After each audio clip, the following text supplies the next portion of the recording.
जी। ए,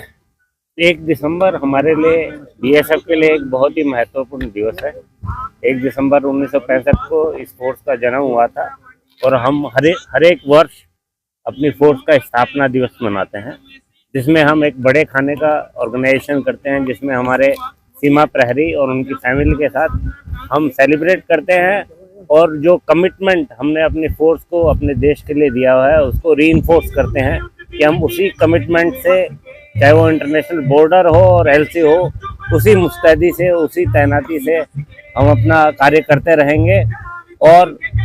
हरदम ये कमिटमेंट से रहेंगे कि देश के ऊपर सीमा की तरफ से किसी भी तरह के चैलेंजेस आएंगे उसको हम सॉर्ट कर सकें। क्योंकि आप फ्रंटलाइन देखते हैं,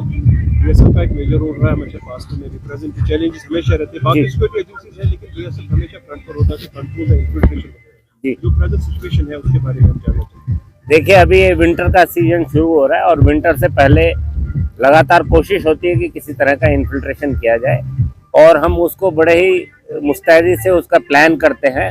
आर्मी के साथ बैठ के हम उसका अपना ऑपरेशन प्लान करते हैं और किस तरह से वल्नरेबल गैप्स हैं और किस तरह से हम उनको डोमिनेट करते हैं, उसका एक डिटेल्ड प्लान करके हम उसको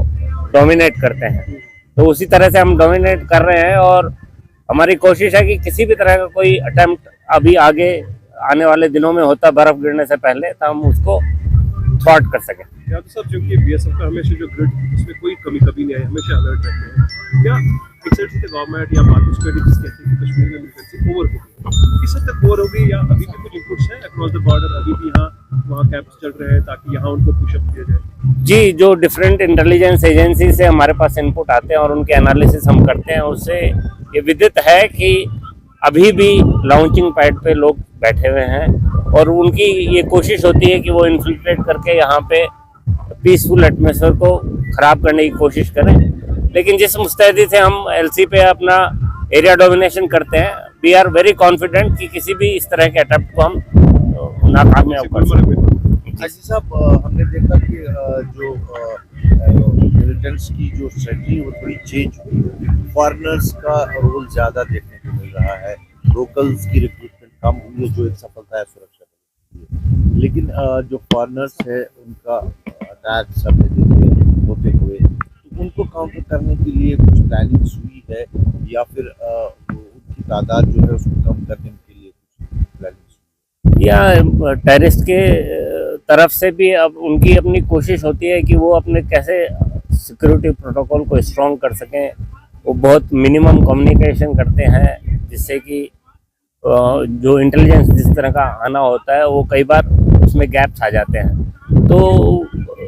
सारी एजेंसीज की कोशिश होती है कि जो भी टिप्स बिट्स हमको मिल रहे हैं उसको किसी तरह से एनालाइज करके हम आइडेंटिफाई कर पाएँ कि कहाँ उनके हाइड आउट्स हैं और कौन उनके सपोर्टर्स हैं, जिससे कि हम उनको पकड़ सकें। अजी साहब, जो पाकिस्तान में इस टाइम सिचुएशन बनी हुई है, अगर हम देखें सियासी तौर पे, क्या ऐसे में यहाँ पे जो अटेम्प्ट्स है उनमें इजाफा हो जाता है कि उसमें कमी आ जाती है इस दौरान, जब ऐसा पॉलिटिकल सिनेरियो वहाँ पे बना हुआ है इस टाइम? देखिए, पाकिस्तान में जब भी कुछ चेंजेस आते हैं तो उसका इम्पैक्ट डेफिनेटली इस तरफ होता है, लेकिन उस पर मैं बहुत ब्रॉडली कमेंट नहीं कर पाऊंगा कि वो काम इंटेलिजेंस एजेंसीज का है। सर, जिस तरह से आपने कहा अभी, क्योंकि आपने कहा काफ़ी कम कम्युनिकेशन अभी होती है, तो कहीं ना कहीं चैलेंज है आपके लिए उनको ट्राई करना? ये एक बड़ा चैलेंज है और वो उसको काउंटर करने के लिए हमारी भी नई स्ट्रेटजी आ रही हैं। सभी security agencies, intelligence agencies brain storming करके जो नए चैलेंजेस आ रहे हैं उनको हम कैसे